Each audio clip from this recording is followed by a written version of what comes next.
최근 우리 사회 속에서 우리 입에서 가장 많이 나오는 단어가 어떤 단어일까요? 여러 가지 중에 하나가 백신 접종이라는 단어일 겁니다. 그래서 오랜만에 친구들 만나면 야, 너 접종했냐 물어봐요. 접종 안 했으면 오지 마라. 또 접종했으면 우리 피차 접종했으니까 마스크 벗자 해가지고 마스크 벗고 이야기하고, 만나는 사람들마다 접종 이야기합니다. 조금 전에 카톡으로 영국에 있는 아들한테 문자가 왔어요. 지난 주일날 영국으로 돌아갔는데 휴가를 다 보내고, 아빠 나 어제 3차 접종했어. 근데 영국은 반 정도만 접종을 했다고 하더라고요. 설교를 준비하면서도 이 접종이라는 단어를 들었습니다. 여러분, 우리가 왜 백신을 접종할까요? 두 가지 이유 때문이죠. 첫째는 이 코로나 감염으로부터 예방하기 위해서, 또 하나는 혹 코로나가 걸리면 고통을 많이 감소시키기 위해서, 그런 차원에서 우리가 백신을 접종합니다. 저는 이제 다음 주 월요일 날, 내일 모레죠. 다음 주 월요일 날 3차 접종을 합니다. 벌써 했어야 되는데 연말 연초를 바쁘게 지나다 보니 저는요, 미리 말씀드립니다. 저는 백신 맞으면 그냥 쓰러집니다. 그래서 1차, 2차 다 아주 호하게 고생을 했어요. 일주일 내내. 제가 분명히 다음 주 월요일 맡으면 한 주 내내 고생할 것을 알기 때문에 미리 지금 만반의 준비를 갖추고 있습니다. 힘들어도 해야 됩니다. 감염과 통증을 예방하기 위해서. 자, 왜 제가 설교를 시작하면서 이 백신 이야기를 하냐면, 오늘 설교의 성격은 제가 갖는 바람은 여러분에게 이 백신과 같은 말씀이 되면 좋겠다 생각을 합니다. 2022년 이제 막 새해가 시작이 되는데 올 1년 동안 살아가면서 오늘의 말씀이 여러분에게 꼭 기억이 되어서 백신 같은 그런 말씀이 되면 참 좋겠다, 그런 생각을 하게 됩니다. 올 1년 많은 일들을 경험하게 되실 거예요. 그때 억울하고 원통하고 답답하고 속상하고 힘들고 기운 빠지고 그럴 때 오늘 말씀이 꼭 기억나서 이 말씀이 여러분에게 그때그때마다 백신이 되는 그런 말씀이 되기를 주님의 이름으로 축원을 드립니다. 자, 시편 73편은 유명한 말씀입니다. 저도 한 몇 년 전에 시편 73편을 가지고 설교를 한번 한 적이 있었더라고요. 보니까요, 굉장히 유명한 성경입니다. 여러분, 이 시편 73편은 아삽이라는 사람이 지은 시입니다. 그래서 시편 73편 맨 위에 아삽의 시라고 적혀 있어요. 아삽이 누굴까요? 아삽은요, 레위 지파입니다. 그러니까는 제사장들을 배출하는 지파 사람이에요. 그런데 아삽은 제사장은 아니고 대신에 이 성전에서 찬양했던 성가대원이었습니다. 아마도 성가대 단장, 악장 정도가 될 정도였어요. 그러니까 음악에 대한 남다른 재능이 있었던 사람입니다. 그런데 시적 감각도 뛰어나서 오늘 본문인 시편 73편뿐만 아니라 여러 편의 시편을 기록해 놓았습니다. 그리고 역대상 29장 8절 말씀 보면, 역대하 29장 30절 말씀 보면은 이 아삽을 가리켜 선견자라고 말합니다. 선견자, 하나님의 뜻을 전달하는 사람, 그 뜻이죠.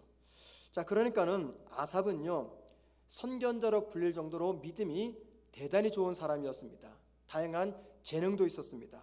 그런데 믿음이 좋았던 이 아삽이 심각한 영적 침체에 빠지게 되는 사건을 경험합니다. 도대체 아삽이 무슨 이유 때문에 심각한 영적 침체에 빠졌고, 또 어떻게 해서 그 영적 침체에서 빠져나올 수 있었는지, 이 두 가지 관점에서 오늘 본문을 좀 보려고 합니다. 여러분, 먼저 우리가 볼 것이 있어요.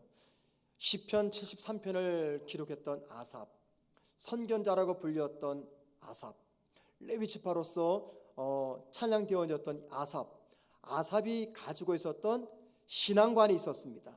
그 신앙관을 먼저 우리가 보는 것이 본문을 해석하는데 굉장히 중요합니다. 아삽의 신앙관은요, 오늘 본문 1절에 나와 있습니다. 한번 1절 보시죠.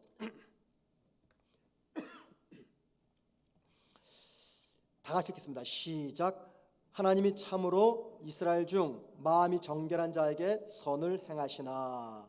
이 말씀을 보면요, 이런 겁니다.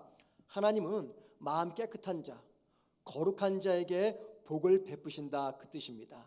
자, 이 말 속에 담겨 있는 아삽의 신앙관 무엇입니까? 권선징악을 믿는 믿음입니다. 권선징악 무슨 말입니까? 하나님은 정의롭고 공의롭기 때문에 착한 사람에게는 복을 주고 악하고 하나님 믿지 않은 악인에게는 재앙을 내린다. 이것이 권선징악인데 아삽은 이 신앙을 가지고 있었어요. 아삽이 제가 조금 전에 성가대원이라고 말씀드렸죠. 아삽이 하나님을 찬양할 때 어떤 하나님을 찬양했을까요? 이 권선징악의 하나님을 찬양했을 것이에요. 그런데 그는 분명히 권선징악을 믿었는데 그가 현실에서 직면하고 만나는 현장은 그의 신앙과는 정반대였습니다. 여러분 3절 말씀 보십시다. 3절 말씀, 이는 내가 악인의 형통함을 보고 오만한 자를 질투하였음이로다 라고 말합니다. 악인의 형통함을 보았다. 뭐예요? 권선징악과는 정반대의 모습을 보았다 그 말입니다. 악인이 어떤 형통함을 경험했습니까? 4절부터 12절까지 쭉 나오는데 한번 보시겠습니다. 여러분 4절 말씀을 한번 보십시다. 그들은 죽을 때에도 고통이 없고 그 힘이 강건하며, 그러니까는 잘 죽는다라는 얘기죠. 고통 없이 죽는다. 또 5절 보세요. 당하는 재앙도 그들에게는 없나니, 재앙도 없어요. 고난도 없어요. 7절 말씀 보세요. 살찜으로 그들의 눈이 솟아나며 그들의 소득은 마음의 소원보다 많으며 1년 예산을 세우죠. 그 예산을 초과할 정도로 수입이 많았다 그 말입니다. 12절 말씀 보세요. 볼지어다 이들은 악인들이라도 항상 평안하고 재물은 더욱 불어나도다. 계속 통장에 잔고가 쌓이는 거예요. 무슨 말이냐면 하는 사업마다 잘 되는 거예요. 예. 마이더스 손이에요. 만지면 황금이 되는 거예요. 그러니까는 평소 권선징악의 신앙과 신념을 가지고 있었던 아삽이 볼 때는 이게 도무지 말이 안 되는 겁니다. 자, 이에 반해서 아삽의 삶의 현실은 어떻습니까? 여러분 14절 말씀 보십시다. 나늘 종일 재난을 당하며 아침마다 징벌을 받았도다. 눈만 뜨면 고난의 연속이다 그 말입니다. 그러면은 아삽이 무슨 큰 잘못을 저질러서 눈만 뜨면 고난과 재앙을 당하는 것입니까? 13절 말씀 보십시다. 내가 내 마음을 깨끗하게 하며 내 손을 씻어 무죄하다 한 것이 실로 헛되도다. 무슨 말이냐면 늘 하나님 앞에서 마음을 정결하게 하고 죄도 짓지 않으며 믿음의 사람답게 살아갔다 그 말입니다. 아삽은 누구보다도 하나님의 말씀을 따라 깨끗하게 살았고 정의롭게 살았고 의롭게 살았습니다. 그런데 의롭게 살았던 자기는 눈만 뜨면 재앙이에요. 무슨 말이냐면 고난이 끊이지 않는 겁니다. 하나의 고난을 넘어가면 또 고난이 찾아오고 또 찾아오고 또 찾아오고 1년 365일 매일매일 고난과 힘겹게 싸우는 삶이 아삽의 삶이었어요. 그런데 이에 반해서 악인의 삶은 만사 형통합니다. 결국 아삽이 가졌던 권선징악이라고 하는 이 믿음의 신념과 상충되는 모습을 아삽은 현실에서 보았던 것입니다. 결국 아삽이 큰 시험에 빠진 이유는 그동안 자신이 믿고 있었던 믿음의 신념 또는 하나님에 대한 기대가 무너졌기 때문입니다. 그런데 여러분 설상가상으로 더 기가 막히고 참을 수 없었던 것은 이런 상황에 하나님은 침묵하고 있었다는 것입니다. 마침내 이 모든 결과가 무엇인지 2절과 13절에서 이렇게 말합니다. 먼저 2절 보세요. 나는 아삽입니다. 거의 넘어질 뻔하였고 나의 걸음이 미끄러질 뻔하였으니, 여기 넘어질 뻔했다, 미끄러질 뻔했다 이 말이 무슨 말이냐면 신앙의 길에서 하나님 있는 믿음의 길에서 떠날 뻔했다 그 말입니다. 13절 말씀 보시죠. 내가 내 마음을 깨끗하게 하며 내 손을 씻어 무지하다 한 것이 실로 헛되도다. 나 더 이상 정의롭게 안 살 거야. 나 더 이상 하나님 눈 의식하면서 의롭게 안 살 거야. 내 마음대로 내 몸과 마음이 원하는 대로 살아갈 거야 그 말입니다. 결국 여러분 아삽의 반응은 무엇입니까? 나는 신앙을 포기할 거야. 나는 하나님도 포기할 거야. 나는 올바른 삶도 포기할 거야. 나는 하나님을 위해서 봉사하는 삶도 포기할 거야. 모든 것들을 다 포기하겠다는 아삽의 절체절명의 영적 위기의 상태를 보여줍니다. 여러분, 믿음의 사람 아삽이 왜 이런 영적 침체에 빠졌을까요? 도대체 아삽이 가지고 있었던 불만이 무엇입니까? 아삽은 생각하기를 자기는 하나님의 복을 받을 자격이 있다고 믿었어요. 왜요? 하나님 잘 믿죠? 의롭게 살아가죠? 봉사도 하죠? 정의롭게 살아가죠? 죄를 멀리하죠. 마음으로도 죄를 짓지 않죠. 그래서 자기는 하나님께 복을 받을 사람이다 기대하는 것입니다. 그런데 정작 하나님은 그런 자기에게 복을 주지 않는 것입니다.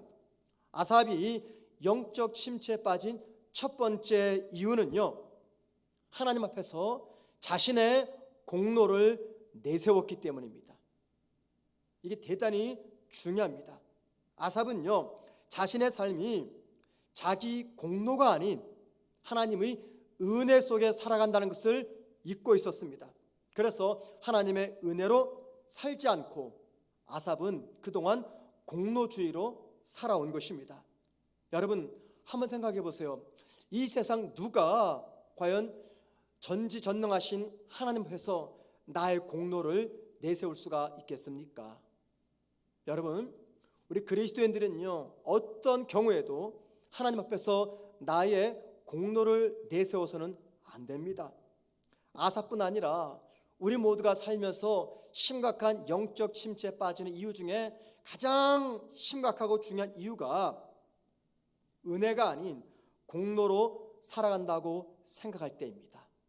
성도는 은혜로 살아가는 사람입니다. 그런데 이것을 망각하고 공로로 살아간다라고 하는 이 공로주의에 빠지는 순간 모든 성도는요, 영적 침체에 빠지게 됩니다. 자, 여러분, 여쭤보겠습니다. 여러분은 하나님의 은혜로 살아간다고 생각하십니까? 아니면 여러분이 지닌 공로로 살아가신다고 생각하십니까?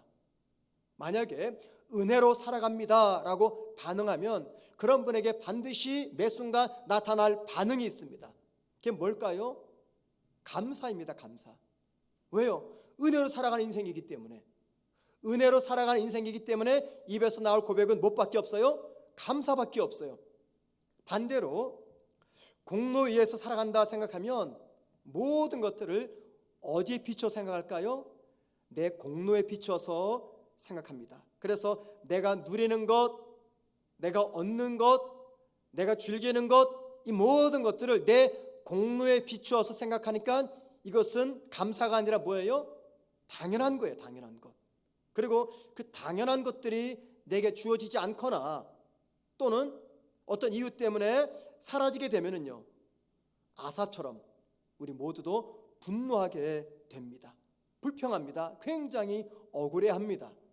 우리가 잘 아는 마태복음 20장 말씀 보면은 포도원 품꾼 비유가 나옵니다. 포도원의 주인이 이른 아침 시장터에 나가보니 일거리를 찾는 사람들이 있었어요. 그래서 그들을 데려다가 포도원에서 일을 시켰습니다. 그리고 또 몇 시간 뒤에 나가보니 아침 9시 나가보니 그때도 일하지 않고 일거리를 찾는 사람들이 서성거리는 거예요. 또 그들도 데려가서 일을 시켰어요. 한 3시간 뒤인 12시쯤 나가보니 그때도 시장에서는 일을 찾는 사람이 있어요. 너희들 왜 이러고 있느냐 물어보니까는 자기들을 불러주는 사람이 없어서 놀고 있다고. 그래 또 그 사람들을 데리고 일을 시켰습니다. 오후 3시에 나가보니까는 그때도 일을 찾는 사람들이 있어요. 그들을 또 역시 포도원으로 데려가서 일을 시켰습니다. 일이 다 끝나고 이제 품삯을 지불할 때 제일 늦게 왔던 오후 3시에 왔던 일꾼에게 품삯으로서 한 데나리온을 줍니다. 그랬더니 아침 일찍 오고 9시 오고 12시 온 사람들이 생각할 때 제일 늦게 온 사람이 1시간 일하고 한 데나리온 받았으면 우린 적어도 저것보다는 더 많이 받겠다 생각을 하는 거예요. 그런데 주인이 똑같이 새벽에 온 사람이나 9시 온 사람이나 12시 온 사람이나 모두 똑같이 한 데나리온씩 주었어요. 그랬더니 일꾼들이 주인에게 불평을 합니다. 여러분, 이 이야기가 무엇을 의미하냐면 이 이야기를 시작하는 마태복음 20장 1절에 이렇게 시작해요. 천국은 마치 뭐뭐와 같다라고 말합니다. 천국의 현장은요, 공로의 현장이 아니라 은혜의 현장이라는 것입니다. 그럼 여러분, 성도는 누굽니까? 이 심령에 천국이 이루어진 사람이에요. 이 교회는 어떤 것입니까? 하나님의 나라의 축소판입니다. 그래서 결국 성도와 교회는 공로로 사는 것이 아니라 하나님의 은혜로 살아갑니다. 그리고 하나님의 은혜로 살아간다고 고백하는 성도들은 내 삶에 무엇이 찾아와도 불평과 원망이 아니라 감사의 고백으로 받아들이게 되는 것입니다. 우리가 살면서 왜 쉽게 낙심할까요? 왜 낙심할까요? 지금 아삽이 왜 낙심합니까? 자신의 삶과 다른 사람의 삶을 비교하기 때문입니다. 다른 사람과 나를 비교하기 때문에 우리 모두가 영적인 침체에 빠지는 것이죠. 그런데 여러분, 자신의 삶을 은혜의 원리로 바라보는 성도는요, 절대 다른 사람과 비교하지 않습니다. 왜? 은혜이기 때문에 다른 사람이 어떻게 되든 말든 현재 내게 주어진 것이 나에게는 최고로 좋은 거예요. 왜? 은혜이기 때문에. 근데 공로주의로 살아가는 사람은요, 항상 나와 다른 사람을 비교합니다. 그래서 나보다 못한 사람이 나보다 더 나은 대접을 받으면은 이게 억울한 거예요. 나보다 믿음이 연약한 사람, 기도도 안 합니다. 헌금도 안 합니다. 봉사도 안 합니다. 악하게 살아갑니다. 그런데 나보다 떵떵거리고 잘 살아요. 하는 일마다 승승장구, 백전백승이에요. 그럼 어떻게 돼요? 시험에 빠져요. 왜요? 은혜가 아니라 공로로 살아가기 때문입니다. 그래서 여러분, 어떤 분이 다른 사람과 나를 비교한지 아십니까? 은혜가 아니라 공로주의로 살아가는 분들입니다. 자, 2022년 우리가 살아갈 시간들이 앞에 놓여 있습니다. 여러분, 이게 은혜로 주어진 것입니까? 아니면 나의 공로로 주어진 것입니까? 은혜입니까? 공로입니까? 무서워서 말 못하겠죠. 책임져야 되니까는. 은혜입니다. 은혜예요. 우리는 밤사이 아무 일도 안 하고 있는데 아침에 눈을 뜨면은 오장육부가 건강해요. 다리가 건강해요. 하루를 시작합니다. 나는 밤샌 거 아무것도 없어요. 내 육체 건강을 위해서 잠자는 시간 동안에 내가 노력한 거 없어요. 아무것도 안 했어요. 그런데 건강하게 하루를 맞이합니다. 하루를 맞이하고 한 주를 맞이하고 한 달을 맞이하고 1년을 맞이합니다. 그러면은 이 1년이 2022년이 은혜입니까? 나의 공로입니까? 은혜예요. 은혜. 그래서 2022년 내 삶의 모든 순간이 하나님의 은혜임을 고백하게 되면 이제 어떤 결과가 나와요? 모든 것이 감사합니다. 2022년 내 삶에 주어진 모든 시간들이 하나님의 은혜임을 인정하면 그게 좋으니까 나와 다른 사람을 비교하지 않게 됩니다.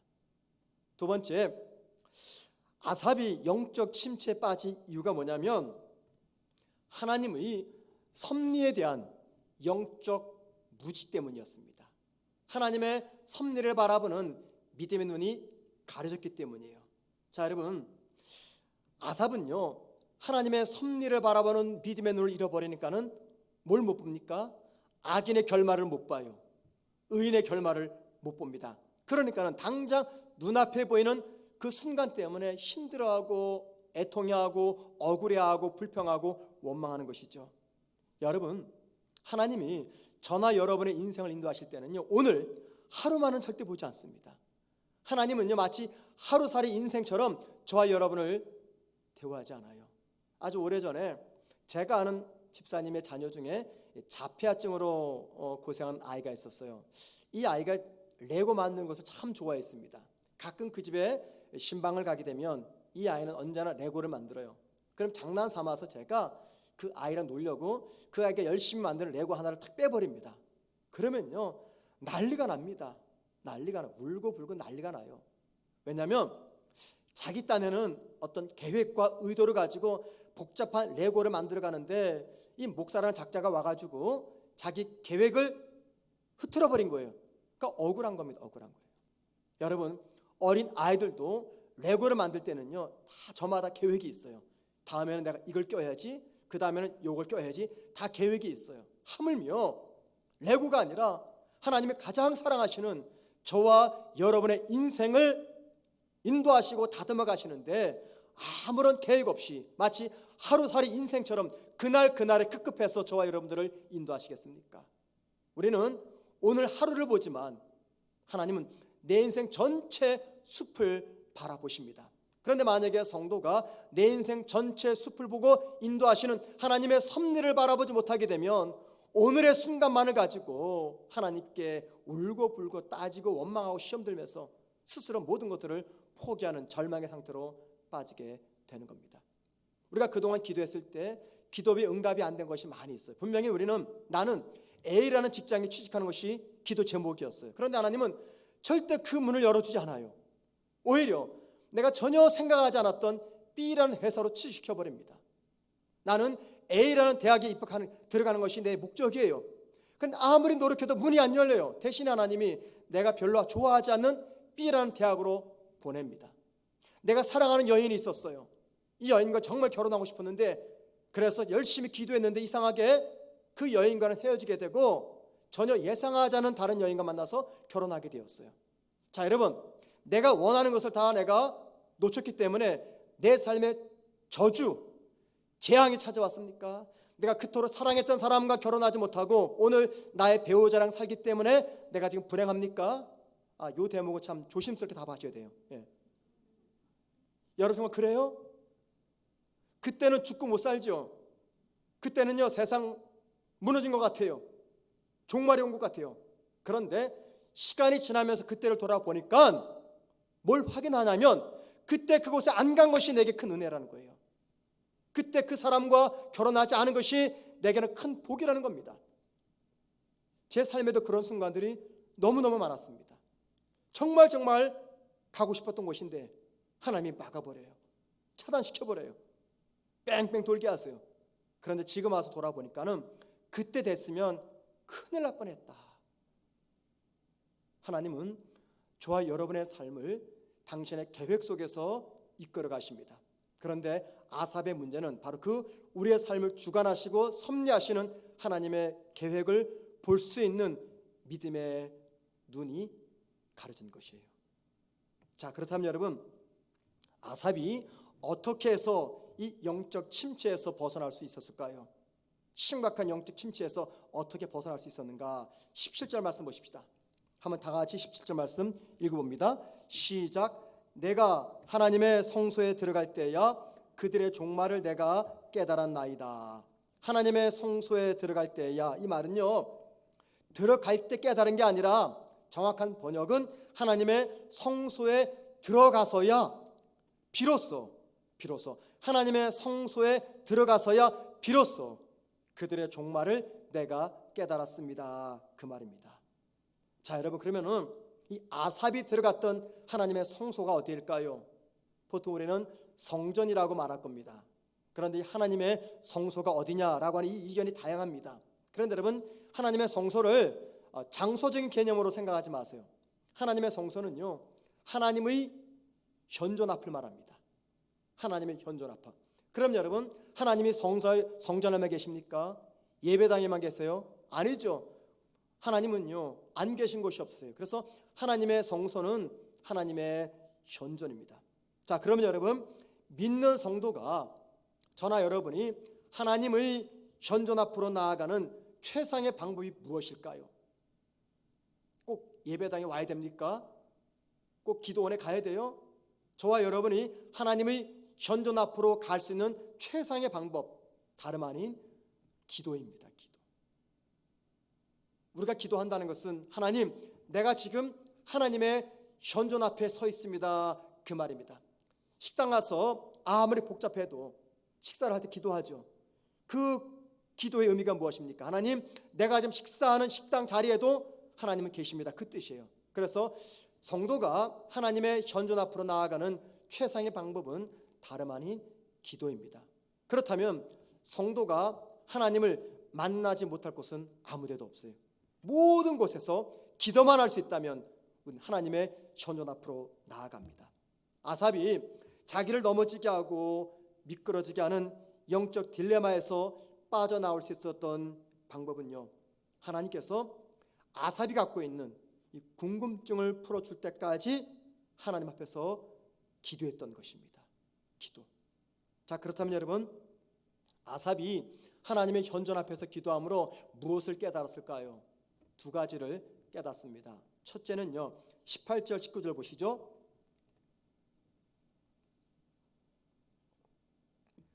주께서 참으로 그들을 미끄러운 곳에 두시며 파멸에 던지시니 그들이 어찌하여 그리 갑자기 황폐되었는가 놀랄 정도로 그들은 전멸하였나이다. 이것은요, 악인의 운명을 말합니다. 미끄러운 곳, 파멸, 황폐, 뭘 말할까요? 악인들의 결말입니다. 아삽이 그렇게 부러워했던 사람들, 무병장수하고 하는 일마다 성공하고 자식도 잘 되고, 도대체 저 사람들은 어떤 복을 받았는가 이렇게 부러워했던 사람들, 이 악인들의 패망을 아삽이 하나님의 현존 앞에서 기도할 때 깨닫게 되었다, 그 말입니다. 그러니까는 악인들의 형통이란 일장 춘몽이고 모래 위에 세운 집과 같다라는 운명을, 그들의 운명을 아삽은 기도하면서 본 것입니다. 두 번째, 아삽이 하나님의 현존 앞에서 기도하면서 깨달은 것은 28절입니다. 보십시다. 하나님께 가까이 함이 내게 복이라. 내가 주 여호와를 나의 피난처로 삼아 주의 모든 행적을 전파하리이다. 아삽이 기도를 통해서 발견한 것은요, 자기 인생의 유일한 피난처는 하나님뿐이라는 것입니다. 그리고 두 번째, 그 하나님께 가까이 감이 자신에게는 최고의 복임을 이 아삽이 하나님의 현존 앞에서 기도할 때 깨닫게 되었던 것이죠. 자, 여러분 보세요. 지금 기도하면서 현실은 바뀐 게 하나도 없습니다. 지금 당장 악인들이 망하지 않았어요. 지금 당장 악인들의 자손도 망하지 않았습니다. 상황은 변한 것이 아무것도 없어요. 변한 것이 있다면 오직 하나입니다. 그 뭐냐면 불평하던 아삽이 하나님 앞으로 나아가서 기도한 거예요. 이거밖에 변한 게 없어요. 열심히 불평했는데 아삽이 하나님 앞에 나아가서 기도했어요. 변한 것은 기도밖에 없었는데 놀라운 일들을 이 아삽이 체험을 하게 됩니다. 아삽은 기도를 통해서 뭘 봅니까? 현상의 너머에 있는 하나님의 주권을 보았습니다. 두 번째, 기도를 통해서 모든 것이 하나님의 은혜였음을 깨달았습니다. 그래서 그는 뭐라고 고백합니까? 하나님께 가까이함이 내게 복이라. 자, 여러분, 지금 아삽이 말한 하나님, 어떤 하나님이에요? 모든 것들을 잘되게 하시는 하나님입니까? 물질의 복을 주고 건강의 복을 주시는 하나님입니까? 아니죠. 그 하나님 아닙니다. 하나님께서 필요하다면 고난도 주시는 하나님이에요. 하나님이 나를 살리기 위해서라면 아픔도 주시는 하나님이에요. 하나님이 나를 사람 되게 하시려면요, 내가 예상치 않았던 신기한 일도 경험하게 하시는 하나님, 그 하나님께 가까이함이 내게 복이라 고백하는 것입니다. 물질의 복을 주시는 하나님이 아니에요. 자손의 복을 주시는 하나님이 아닙니다. 건강의 복 주시는 하나님이 아니에요. 내가 원하는 것들을 마음대로 이루어주는 하나님이 아닙니다. 내가 원하는 대로 살아가지 못하도록 나에게 징계하시는 하나님이에요. 내가 뜻하는 바를 이루지 못하도록 방해하시는 하나님이에요. 나에게 필요하다면 육체의 질병을 주시고 사업도 망하게 하시고 내가 꿈꾸며 희망했던 내 계획을 물거품처럼 무너뜨리는 그 하나님, 그 하나님께 가까이함이 내게 복이라 고백합니다. 어떻게 이런 고백합니까? 기도를 통해서 하나님의 섭리, 하나님의 주권을 보았기 때문입니다. 기도를 통해서 내 삶의 환경이 어떠하든지 결국은 모든 것들은 다 하나님의 은혜입니다라는 이 놀라운 것들을 아삽이 기도를 통해서 깨달았기 때문입니다. 그런데 여러분, 오늘 본문을 보면서 마지막으로 한 가지 질문이 생겨요. 그 뭐냐면 아삽이 낙심된 마음을 가지고 하나님께 나아가서 도대체 어떤 기도를 했을까? 어떤 기도했을까? 어떤 기도했길래 악인의 패망을 보고 의인의 아름다운 결말을 본 것일까? 어떤 기도했을까, 여러분? 오늘 이 대목이 오늘 설교에서 가장 중요합니다. 앞부분 다 잊어버리셔도 이 부분은 잊지 마십시오. 여러분, 아삽은요, 처음부터 기도할 때 하나님께 감사의 고백을 드리거나 혹은 하나님의 전지전능하심을 찬양하지 않았습니다. 지금 아삽이 시편 73 1절을 무엇으로 시작을 해요? 불평, 원망, 짜증, 이런 것들을 가지고 시작합니다. 그러니까는 뭘 말하냐면 아삽이 하나님의 현존 앞으로 가서 기도할 때 지금 화가 대단히 난 상태예요. 너무너무 분노가 치밀어 오릅니다. 그래서 우리 무슨 생각을 할 수 있냐면은 아삽이 하나님께 드린 기도는 감사 기도나 혹은 하나님의 전능성을 찬양하는 기도가 아니라 오히려 하나님을 향해서 원망과 불평을 쏟아놓는 기도였을 것이다 라는 겁니다. 우리 이런 기도를 모범적인 기도라고 말하지 않아요. 모범적인 기도는 어떤 기도입니까? 하나님의 은혜를 찬양하며 하나님의 전능성을 높이는 기도, 이게 은혜로운 모범적인 기도죠. 그런 의미에서 보자면은 아삽은 지금 전혀 모범적인 기도를 하지 않고 있습니다. 그런데 아삽은 모범적인 기도라고 할 수 없는 그 기도 때문에 영적 침체에서 빠져나옵니다.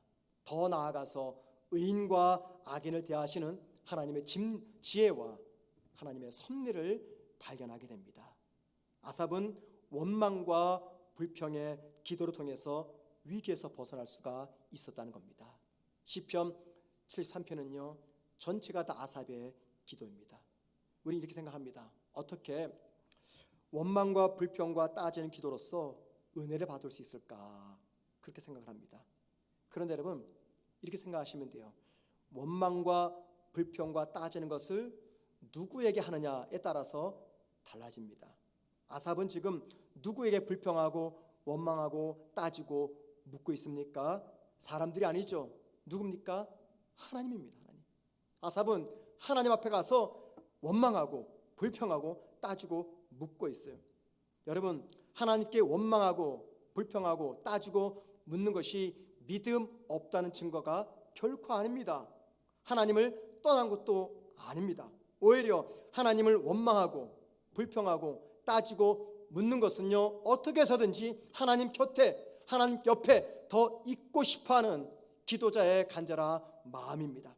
하나님 제발 나를 좀 붙잡아 주세요. 지금 제가 너무너무 힘이 든데 하나님 저 붙잡아 주지 않으시면 저 깊은 나락으로 떨어질 것 같아요. 제발 부탁이니 하나님 저를 좀 위로해 주시고 저를 좀 붙잡아 주세요. 그래야지 내가 살 수 있어요 라고 하는 가능한 한 하나님 곁에 머무고 싶어하는 사람들이 드리는 기도가 하나님을 향한 원망과 불평과 따지고 묻는 기도라는 것입니다. 똑같은 상황에서 믿음의 사람과 믿지 않는 사람의 차이가 무엇일까요? 믿는 사람들은요 하나님을 찾아가서 자신의 답답한 마음을 꺼내놓습니다. 그런데 믿음 없는 사람은 누구 찾아갑니까? 사람 찾아갑니다. 나에게 조금이라도 도움이 될 만한 사람, 나를 이해해 줄 사람, 그런 사람들을 찾아갑니다. 아픔을 겪고 위기를 당하고 억울한 일을 만날 때 참 기도하는 것 쉽지 않습니다. 너무너무 힘들면요 기도가 안 나옵니다. 여러분 가운데 그런 경험이 있으시죠? 인생이 너무너무 힘이 드니까 도무지 기도가 안 나와요. 입이 꽉 막혀버리고 아무 생각 안 나요. 그런 경우가 우리에게 종종 찾아옵니다. 왜 그런지 아십니까? 그런 순간일수록 하나님은 보이지 않고 사람만 더 커 보이기 때문입니다. 하나님의 위로보다도 사람의 위로가 더 큰 능력이 있는 것처럼 느껴지기 때문입니다. 그럼에도 사람이 아닌 하나님을 찾아가야 됩니다. 그래서 하나님께 이렇게 따지셔야 돼요. 하나님 도대체 문제가 무엇입니까? 내가 도대체 무엇을 잘못했기에 이런 어려움을 겪게 하십니까? 하나님 왜 나보다 다른 사람들을 더 사랑하십니까? 원망하고 불평하고 묻고 따지는 그 과정을 통해서 마침내 상처받은 나를 치유하시는 하나님의 위로의 손길, 하나님 나를 방문하시는 하나님의 방문의 은혜를 경험하게 되는 것입니다. 종종 제가 설교 시간에 인용했던 기독교인이자 정신심리학과 의사 미국의 스캇 팩이라는 사람이 있습니다. 이 스캇 팩이 쓴 책 중에 거짓의 사람들이라는 책이 있어요. 거짓의 사람들. 이 책은 이 스캇 팩이 환자들을 만났던 이야기들을 기록해 놓은 책입니다. 어느 날 이 고위 관료요 변호사인 부모가 계속 성적이 떨어지는 아이가 걱정이 돼서 그 아들을 상담 치료하기 위해서 스캇 팩 박사를 찾아왔습니다.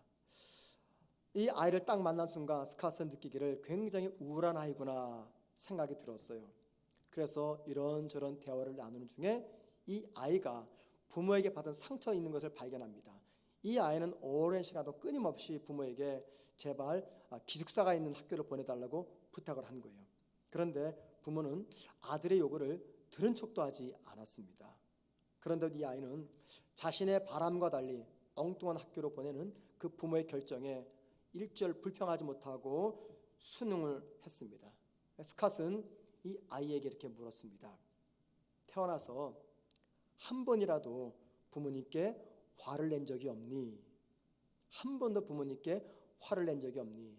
그러면은 있어요 없어요 이렇게 답을 해야 되잖아요. 그런데 아이는 있어요 답하지 않고 우리 부모님은 굉장히 좋으신 분이에요 이렇게 답을 했다는 겁니다. 그리고 그 이야기를 전해들은 부모도 굉장히 기분이 좋았고 전혀 이상할 게 없다고 생각을 한 거예요. 왜냐하면 자기들이 바라보는 아들은 굉장히 착한 아이였기 때문에, 또 자기들은 아이를 위해서 모든 것들을 다 해준다고 믿었기 때문에. 스캇은 이런 얘기를 합니다. 화가 나도 화를 내지 않는 것이 문제이다. 그러면서 부모 앞에서 무력한 아이가 문제가 아니라 무력한 아이로 키운 부모가 문제다. 부모의 문제를 지적합니다. 아이가 부모에게 화가 났으면요, 화를 내야 되는데 화를 내지 않는 거. 왜 그렇습니까? 그게 옳은 것인 줄 알고 아이는 자신의 감정을 숨겼기 때문입니다. 우리 대부분은 육신의 부모입니다. 육신의 부모는요, 자녀가 항의하거나 분노하거나 소리치거나 따지면요, 못된 놈이라고 생각합니다. 저도 한 2달 전쯤 영국에 있는 제 아들하고 한번 이렇게 다툰 적이 있었어요. 너무 화가 나가지고 전화를 끊어버리고 아이와 통화도 안 했습니다. 이 사정을 알게 된 제 딸이 저한테 전화가 와가지고 밤에 울면서 아빠 빨리 우리미하고 화해해 그러면서 제가 꼼짝 못하는 말 한마디를 하더라고요. 아빠는 우리 아빠잖아. 아빠는 우리가 제일 사랑하는 우리 아빠잖아. 아빠니까는 받아줘야 되는 거 아니야. 여러분 그 말 들으니까요 할 말이 없어요. 맞지? 내가 아빠지 아빠. 아빠면 자식의 모든 것들을 다 받아줄 수 있는데 내가 왜 그 아이의 그 말 한마디 행동 하나를 내가 받아주지 못했을까.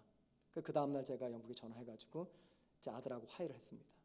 여러분 대부분이 그러실 거예요.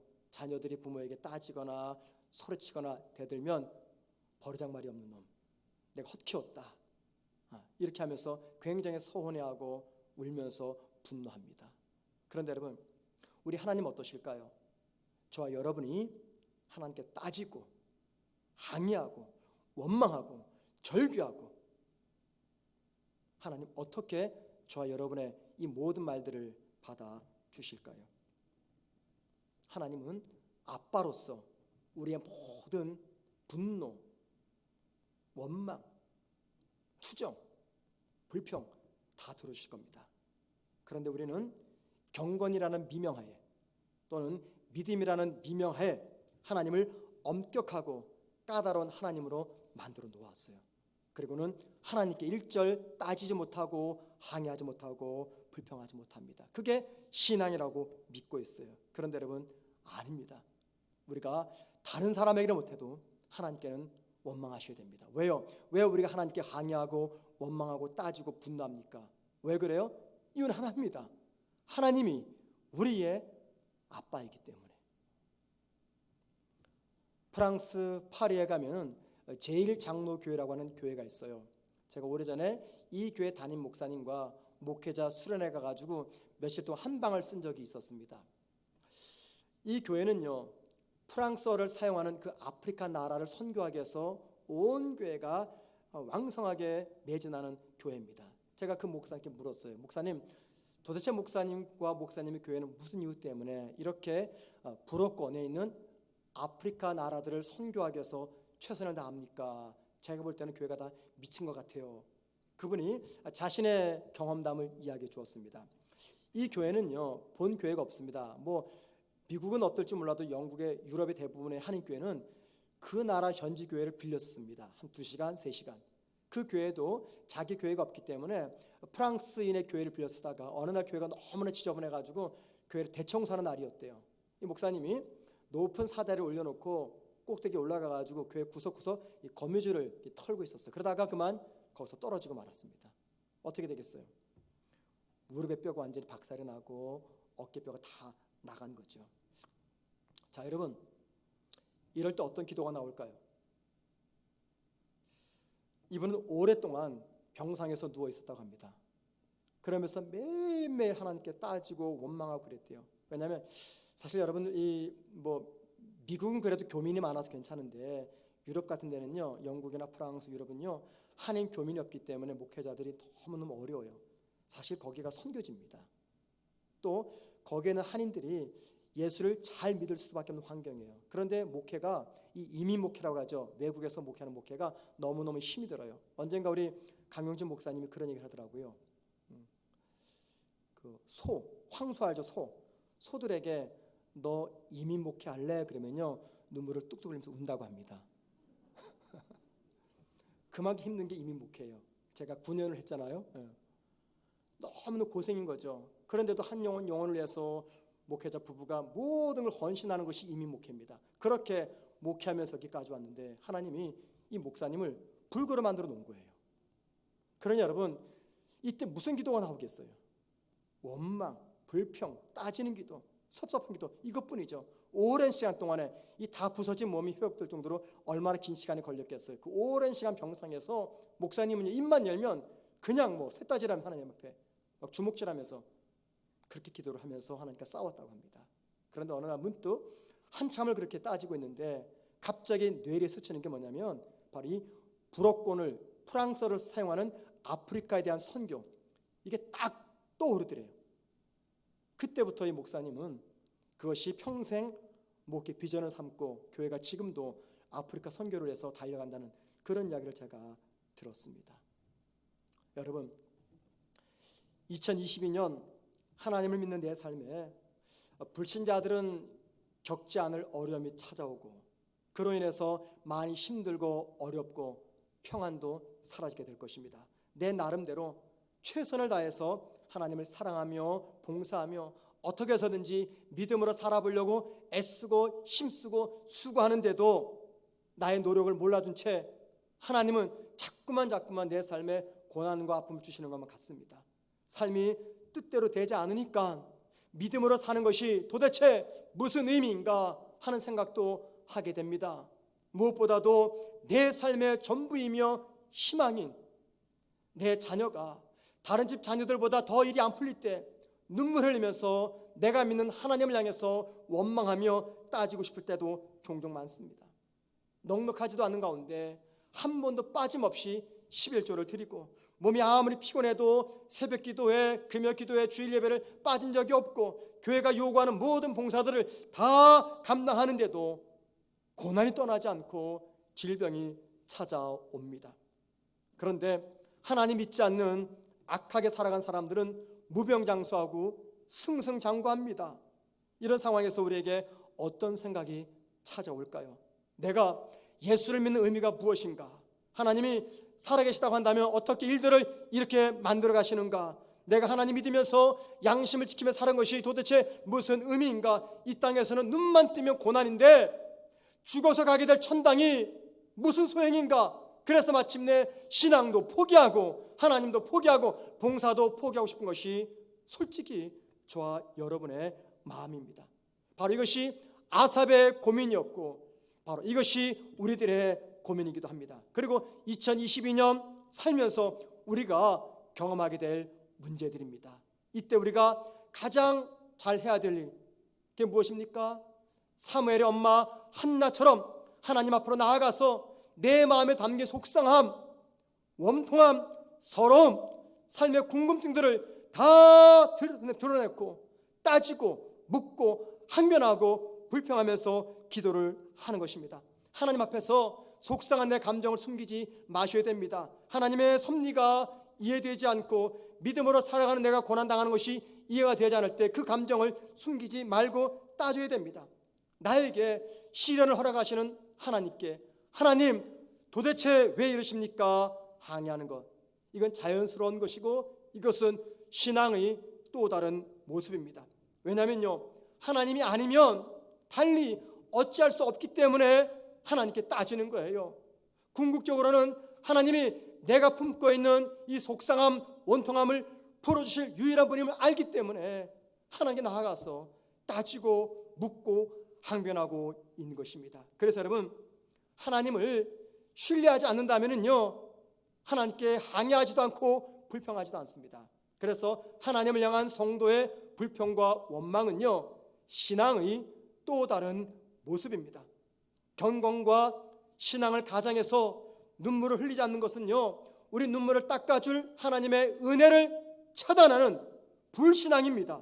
눈물도 부르짖음도 고통도 아픔도 없는 것이 우리 모두가 기대하는 하늘나라 소망입니다. 그런데 여러분, 그 나라 갈 때까지 어쩔 수 없이 땅에서는 눈물을 쏟아야 됩니다. 고통도 겪어야 됩니다. 서러움도 원통함도 겪어야 됩니다. 그럴 때 어떻게 하시겠어요? 어떻게 하겠습니까?